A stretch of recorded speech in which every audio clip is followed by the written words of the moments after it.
Assalamualaikum warahmatullahi wabarakatuh. Perkenalkan, nama saya Anggun Puspita Anggraini dari Fakultas Ekonomi, Program Studi Akuntansi dengan NIM 2006-10213, mata kuliah Pengantar Ilmu Ekonomi Universitas Mercubuana Yogyakarta, yang akan mempresentasikan tentang strategi bersaing pedagang asongan atau pedagang kaki lima di Kabupaten Wonosobo. Sejarah singkat pedagang asongan atau pedagang kaki lima. Istilah PKL untuk pedagang yang menggunakan gerobak. Istilah itu sering ditafsirkan demikian karena jumlah kaki pedagang yang ada 5.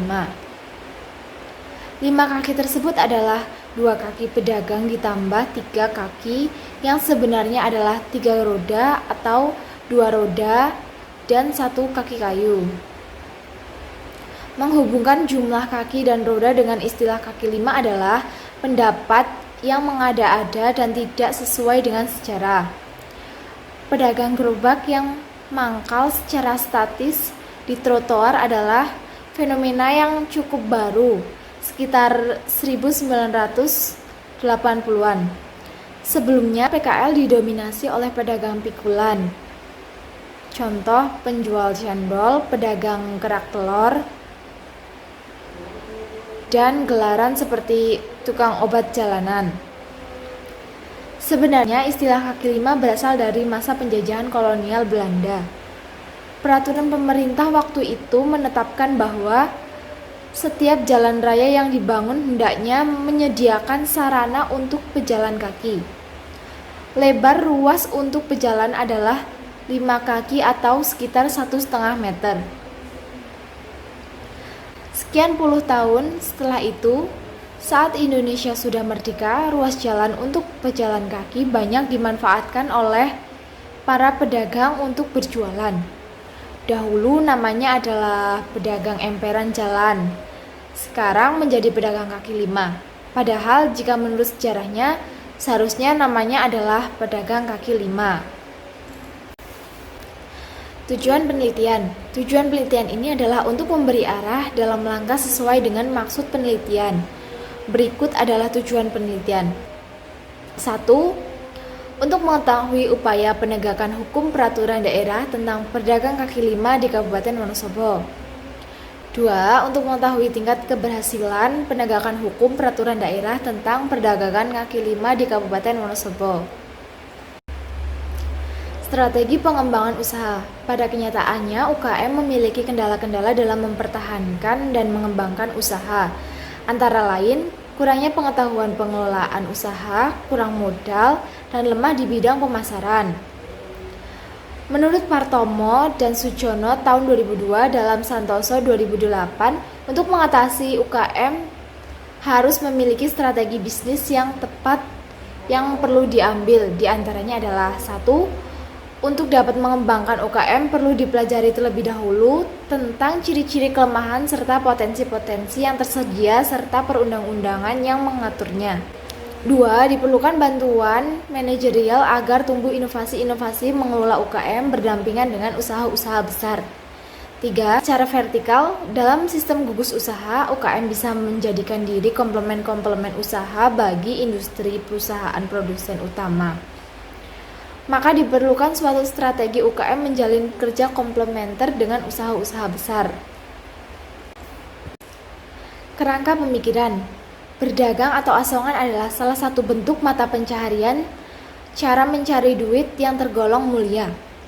Bila kita memperhatikan pergerakan mereka yang tidak jarang terlintas di pikiran kita, bahwa itu adalah hal yang sepele dan tak akan memberikan yang cukup banyak pada penjualnya. Di sini ada beberapa penjual asongan di sekitar lapangan desa. Semua barang yang mereka jajakan adalah digantungkan pada sebuah balok kayu yang telah dilengkapi dengan gantungan kawat sebagai penggantung makanan dan minuman yang akan dijual. Kemungkinan terjadinya persaingan tidak sehat antara pengusaha yang membayar pajak resmi dengan pelaku ekonomi internal yang tidak membayar pajak resmi. Berkembangnya pedagang asongan dipicu oleh gagalnya pemerintah daerah membangun ekonomi yang terlihat dari rendah dan lambatnya pertumbuhan ekonomi. Tidak berkembangnya usaha-usaha di sektor Real yang pada akhirnya menyebabkan meningkatnya jumlah pengangguran yang sampai saat ini kurang lebih 40 juta penduduk sedang menganggur menjadi perhatian kita. Faktor penyebab adanya pedagang kaki lima. 1. Pedagang yang tidak diperbolehkan untuk berdagang karena aturan PSBB. Padahal itu merupakan mata pencarian mereka selama ini. Mungkin dengan menerapkan jadwal bergilir mereka bisa tetap berdagang walaupun hasilnya tidak sebanyak yang mereka dapatkan ketika hari-hari biasanya. 2. Anggaran rumah tangga setiap keluarga yang semakin menambah. Mulai dari jam kerja yang dikurangi, bekerja atau sekolah dari rumah. Tentu semua membutuhkan biaya tambahan seperti listrik dan kuota internet, yang membuat tagihan listrik meningkat drastis daripada sebelumnya. Bagi para buruh ataupun pekerja swasta, tentu perihal ini sangat dirasakan, dikarenakan upah yang mereka terima tidak sebanding dengan pengeluaran mereka saat ini. Solusi dari akar permasalahan tersebut adalah dengan merelokasikan anggaran untuk aktivitas Kementerian Kesehatan dan gugus tugas penanganan COVID-19 serta mendorong pencarian APBD pemerintah daerah serta anggaran kementerian dan lembaga sesegera mungkin. Kesimpulannya, pemerintah bukan juga hanya perlu memperhatikan kesejahteraan masyarakat dalam hal ekonomi saja. Pemerintah juga harus memperhatikan sisi sosial dan psikologis masyarakat.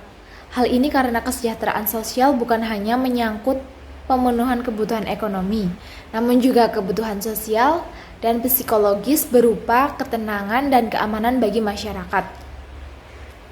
Salah satunya dengan terus membatasi informasi tidak benar atau hoaks yang dapat meresahkan masyarakat dan memberikan informasi yang dapat memberikan semangat dan energi positif bagi masyarakat.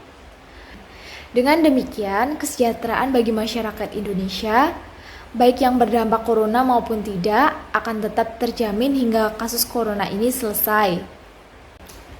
Sekian presentasi dari saya. Wassalamualaikum warahmatullahi wabarakatuh. Terima kasih.